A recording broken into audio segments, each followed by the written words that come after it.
ॐ श्रीकृष्ण परब्रह्मणे नमः।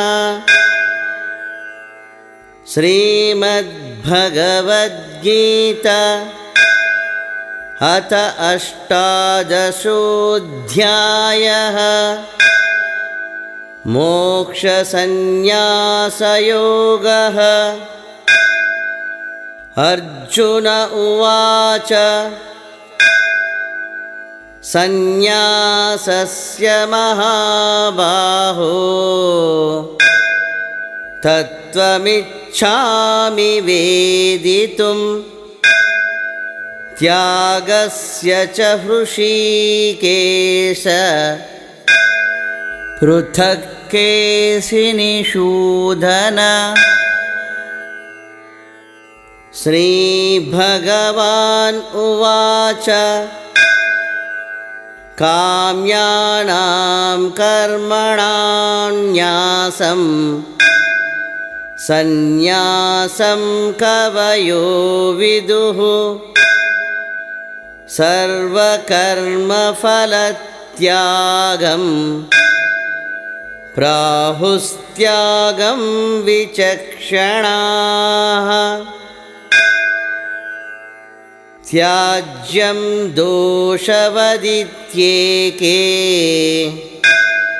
कर्म प्राहुर्मणीषिणः। यज्ञदानतपः कर्म न त्याज्यमिति चापरे। निश्चयं शृणु मे तत्र त्यागे भरतसत्तम। त्यागो हि पुरुषव्याघ्र त्रिविधः सम्प्रकीर्तितः। यज्ञदानतपः कर्म न त्याज्यं कार्यमेव तत्। यज्ञो दानं तपश्चैव पावनानि मनीषिणाम्। एतान्यपि तु कर्माणि सङ्गं त्यक्त्वा फलानि च कर्तव्यानीति मे पार्थ। निश्चितं मतमुत्तमम्। नियतस्य तु संन्यासः कर्मणो नोपपद्यते। मोहात् तस्य परित्यागः तामसः परिकीर्तितः। दुःखमित्येव यत्कर्म कायक्लेशभयात् त्यजेत्। स कृत्वा राजसं त्यागं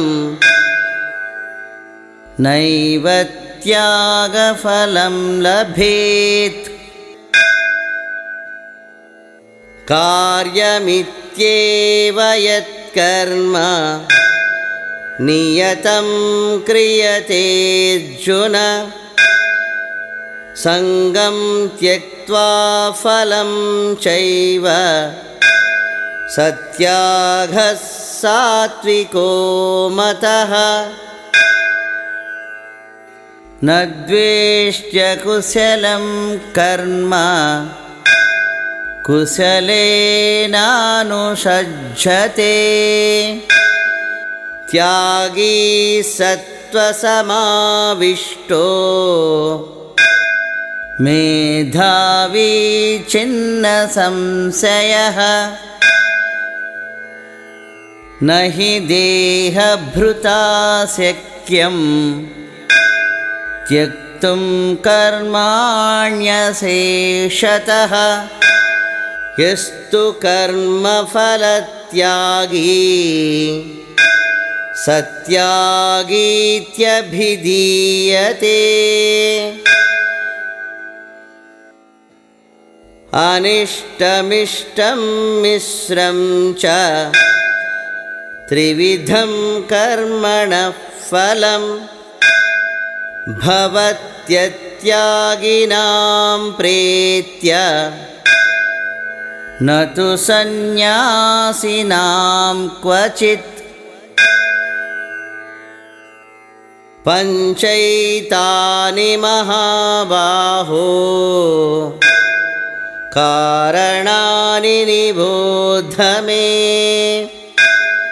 सांख्ये कृतान्ते प्रोक्तानि सिद्धये सर्वकर्मणाम्। अधिष्ठानं तथा कर्ता करणं च पृथग्विधम् विविधाश्च पृथक् चेष्टा। दैवं चैवात्र पञ्चमम् शरीरवाङ्मनोभिर्यत् कर्म प्रारभते नरः न्यायं वा विपरीतं वा पञ्चैते तस्य हेतवः। तत्रैवं सति कर्तारम् आत्मानं केवलं तु यः पश्यत्यकृतबुद्धित्वात् न स पश्यति दुर्मतिः। यस्य नाहं कृतो भावो बुद्धिर्यस्य न लिप्यते हत्वापि स इमान् लोकान् न हन्ति न निबध्यते। ज्ञानं ज्ञेयं परिज्ञाता त्रिविधा कर्म चोदना। करणं कर्म कर्तेति त्रिविधः कर्म संग्रहः। ज्ञानं कर्म च कर्ता च त्रिधैव गुणभेदतः प्रोच्यते गुणसंख्याने यथावच्छृणुतान्यपि। सर्वभूतेषु येनैकं भावमव्ययमीक्षते अविभक्तं विभक्तेषु तज्ज्ञानं विद्धि सात्विकम्। पृथक्त्वेन तु यज्ज्ञानं नानाभावान्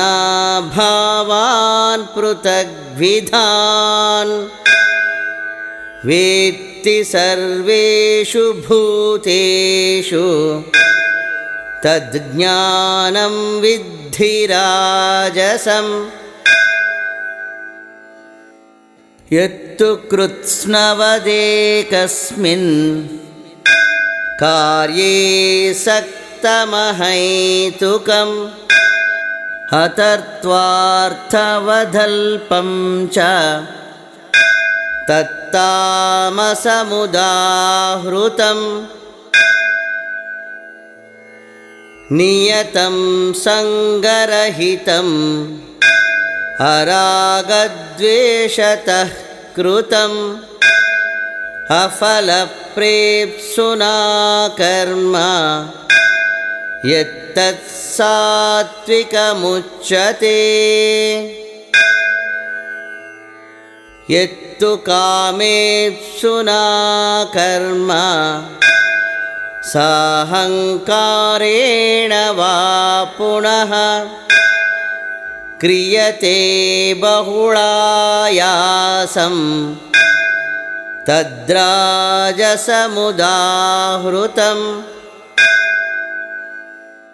अनुबन्धं क्षयं हिंसाम् अनवेक्ष्य च पौरुषं मोहादारभ्यते कर्म यत्तत्तामसमुच्यते मुक्तसङ्गो नहं वादी धृत्युत्साहसमन्वितः सिद्ध्यसिद्ध्योर्निर्विकारः कर्ता सात्विक उच्यते रागी कर्मफलप्रेप्सुः लुब्धो हिंसात्मको शुचिः हर्षशोकान्वितः कर्ता राजसः परिकीर्तितः अयुक्तः प्राकृतस्तब्धः शठो नैष्कृतिकोलसः विषादी दीर्घसूत्री च कर्ता तामस उच्यते बुद्धेर्भेदं धृतेश्चैव गुणतस्त्रिविधं शृणु प्रोच्यमानमशेषेण पृथक्त्वेन धनं जय प्रवृत्तिं च निवृत्तिं च कार्याकार्ये भयाभये बन्धं मोक्षं च या वेत्ति बुद्धिः सा पार्थ सात्विकी यया धर्ममधर्मं च कार्यं चाकार्यमेव च अयथावत् प्रजानाति बुद्धिः सा पार्थ राजसी अधर्मं धर्ममिति या मन्यते तमसावृता सर्वार्थान् विपरीतांश्च बुद्धिः सा पार्थ तामसी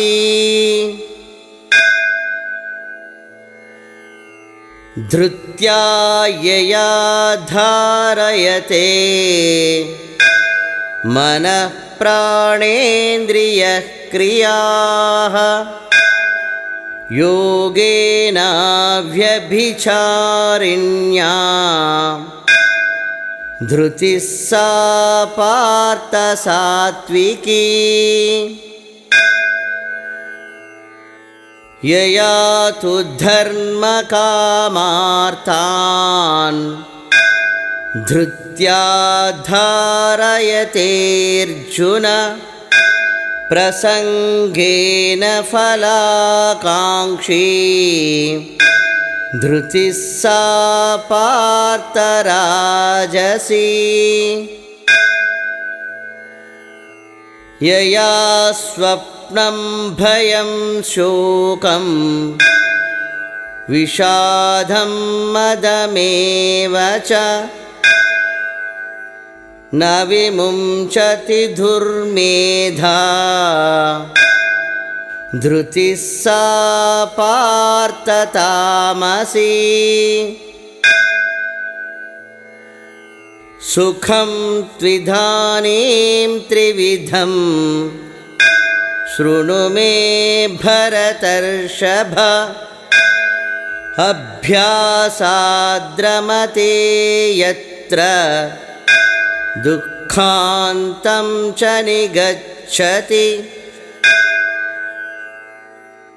यत्तदग्रे विषमिव परिणामे मृतोपमं तत्सुखं सात्विकं प्रोक्तम् आत्मबुद्धिप्रसादजम्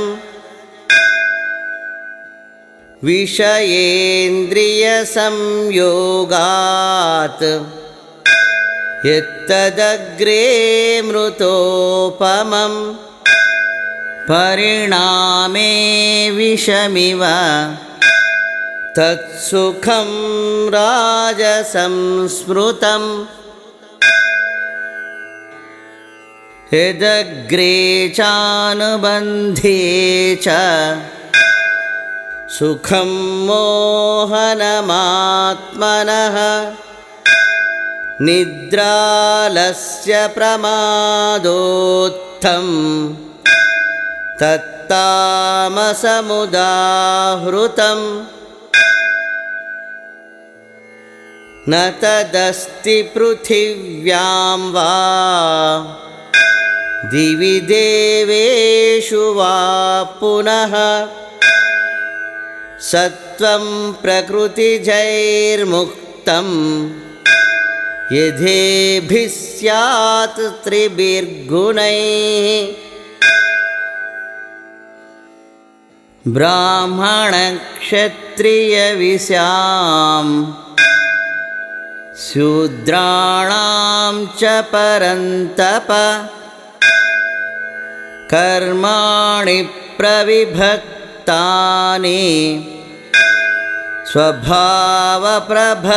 स्वभावप्रभवैर्गुणैः शमोदमस्तपःशौचं क्षान्तिरार्जवमेव च ज्ञानं विज्ञानमास्तिक्यम् ब्रह्मकर्म स्वभावजम् शौर्यं तेजो धृतिर्दाक्ष्यं युद्धे चाप्यपलायनं दानमीश्वरभावश्च क्षात्रं कर्म स्वभावजम् कृषिगौरक्ष्यवाणिज्यं वैश्यकर्म स्वभावजं परिचर्यात्मकं कर्म शूद्रस्यापि स्वभावजम् स्वे स्वे कर्मण्यभिरतः संसिद्धिं लभते नरः स्वकर्मनिरतः सिद्धिं यथा विन्दति तच्छृणु यतः प्रवृत्तिर्भूतानां येन सर्वमिदं ततं स्वकर्मणा तमभ्यर्च्य सिद्धिं विन्दति मानवः श्रेयान् स्वधर्मो विगुणः परधर्मात् स्वनुष्ठितात् स्वभावनियतं कर्म कुर्वन्नाप्नोति किल्बिषम् सहजं कर्म कौन्तेय सदोषमपि न त्यजेत् सर्वारम्भा हि दोषेण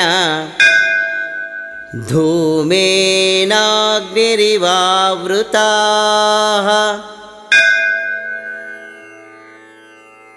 असक्तबुद्धिः सर्वत्र जितात्मा विगतस्पृहः नैष्कर्म्यसिद्धिं परमां सन्न्यासेनाधिगच्छति सिद्धिं प्राप्तो यथा ब्रह्मा तथाप्नोति निबोध मे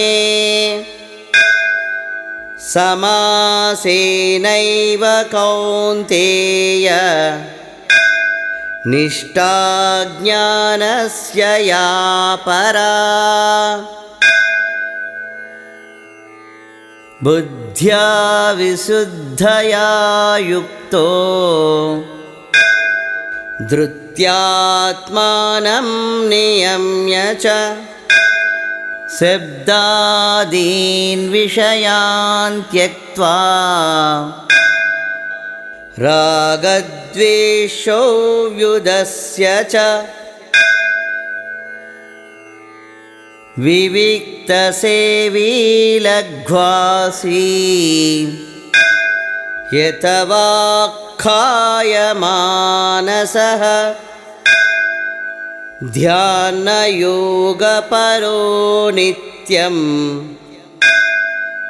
वैराग्यं समुपाश्रितः अहङ्कारं बलं दर्पं कामं क्रोधं परिग्रहं विमुच्य निर्ममस्यान्तो ब्रह्मभूयाय कल्पते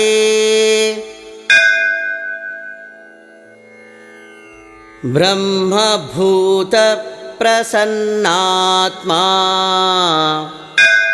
न शोचति न काङ्क्षति समः सर्वेषु भूतेषु मद्भक्तिं लभते पराम् भक्त्या मामभिजानाति यावान्यश्चास्मि तत्त्वतः ततो मां तत्त्वतो ज्ञात्वा विशते तदनन्तरम् सर्वकर्माण्यपि सदा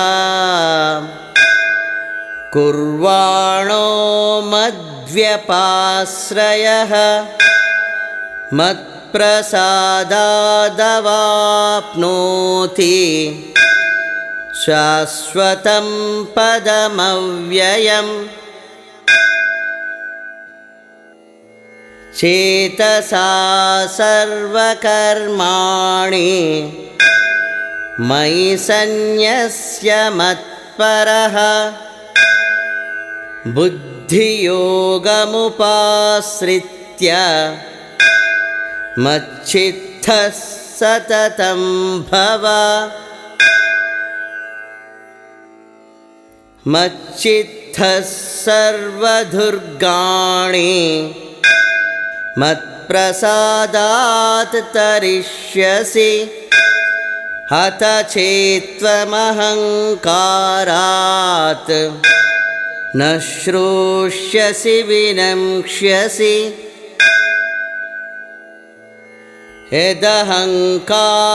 यदहङ्कारमाश्रित्य न योत्स्य इति मन्यसे मिथ्यैष व्यवसायस्ते प्रकृतिस्त्वां नियोक्ष्यति स्वभावजेन कौन्तेय निबद्धस्वेन कर्मणा कर्तुं नेच्छसि यन्मोहात् करिष्यस्य वशोऽपि तत् ईश्वरः सर्वभूतानां हृद्देशेऽर्जुन तिष्ठति भ्रामयन् सर्वभूतानि यन्त्रारूढानि मायया ईश्वरः सर्वभूतानां हृद्देशेऽर्जुन तिष्ठति भ्रामयन् सर्वभूतानि यन्त्रारूढानि मायया ईश्वरः सर्वभूतानां हृद्देशेऽर्जुन तिष्ठति भ्रामयन् सर्वभूतानि यन्त्रारूढानि मायया तमेव शरणं गच्छ सर्वभावेन भारत तत्प्रसादात् परां शान्तिं स्थानं प्राप्स्यसि शाश्वतम् इति ते ज्ञानमाख्यातं गुह्याद्गुह्यतरं मया विमृश्यैतदशेषेण यथेच्छसि तथा कुरु सर्वगुह्यतमं भूयः शृणु मे परमं वचः इष्टोऽसि मे दृढमिति ततो वक्ष्यामि ते हितं मन्मना भव मद्भक्तो मद्याजी मां नमस्कुरु मामे वैष्यसि सत्यं ते प्रतिजाने प्रियोऽसि मे सर्वधर्मान् परित्यज्य मामेकं शरणं व्रज अहं त्वा सर्वपापेभ्यो मोक्षयिष्यामि मा शुचः सर्वधर्मान् परित्यज्य मामेकं शरणं व्रज अहं त्वा सर्वपापेभ्यो मोक्षयिष्यामि मा शुचः सर्वधर्मान् परित्यज्य मामेकं शरणं व्रज अहं त्वा सर्वपापेभ्यो मोक्षयिष्यामि मा शुचः इदं ते नातपस्काय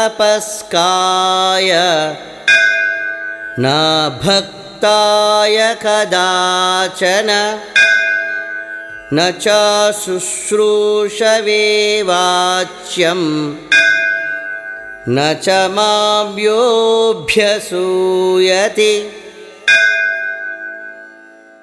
य इमं परमं गुह्यं मद्भक्तेष्वभिधास्यति भक्तिं मयि परां कृत्वा मामे वैष्यत्य संशयः न च तस्मान्मनुष्येषु कश्चिन्मे प्रियकृत्तमः भविता न च मे तस्मात् अन्यः प्रियतरो भुवि अध्येष्यते च य इमं धर्म्यं संवादमावयोः ज्ञानयज्ञेन तेनाहम् इष्टस्यामिति मे मतिः श्रद्धावाननसूयश्च शृणुयादपि यो नरः सोऽपि मुक्तः शुभान् लोकान् प्राप्नुयात् पुण्यकर्मणाम्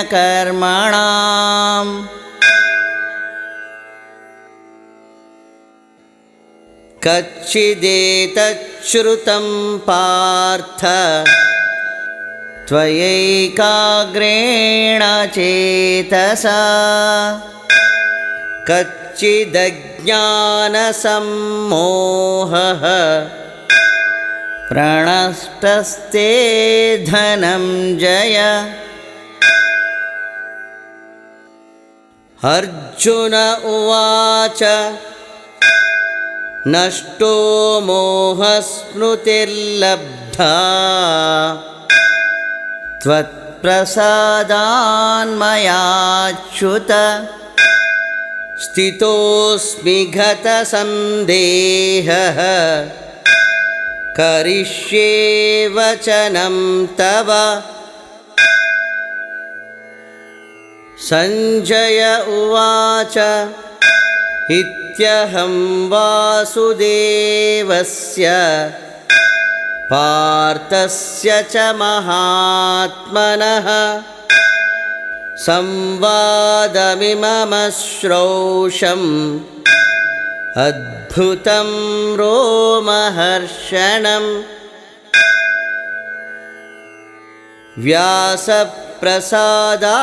व्यासप्रसादाच्छ्रुतवान् एतद्गुह्यमहं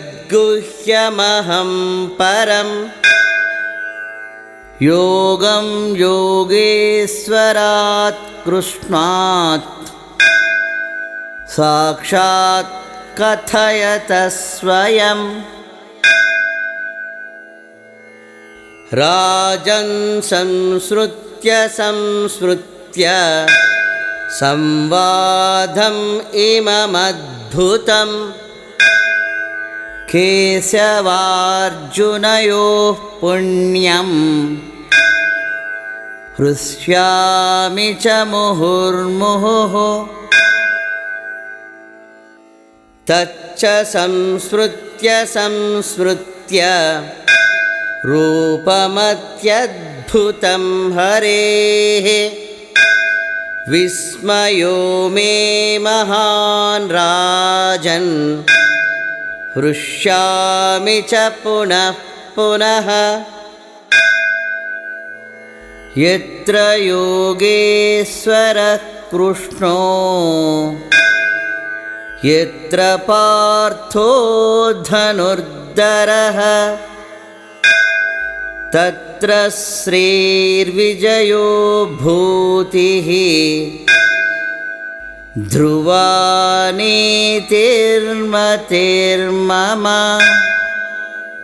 यत्र योगेश्वरः कृष्णो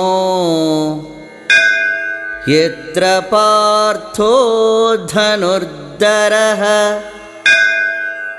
तत्र श्रीर्विजयो भूतिः ध्रुवा नीतिर्मतिर्मम यत्र योगेश्वरः कृष्णो यत्र पार्थो धनुर्धरः तत्र श्रीर्विजयो भूतिः ध्रुवा नीतिर्मतिर्मम हरिः ओं तत्सत् इति श्रीमद्भगवद्गीतासु उपनिषत्सु ब्रह्मविद्यायां योगशास्त्रे श्रीकृष्णार्जुनसंवादे मोक्षसंन्यासयोगो नाम अष्टादशोऽध्यायः। ॐ सर्वं श्रीकृष्णार्पणमस्तु। ॐ श्रीकृष्णपरब्रह्मणे नमः। श्रीमद्भगवद्गीता अथ प्रथमोऽध्यायः। अर्जुनविषादयोगः। धृतराष्ट्र उवाच धर्मक्षेत्रे कुरुक्षेत्रे समवेतायुयुत्सवः मामकाः पाण्डवाश्चैव किमकुर्वत सञ्जय। हरिः ओं तत्सत्। ॐ शान्ति शान्ति शान्तिः।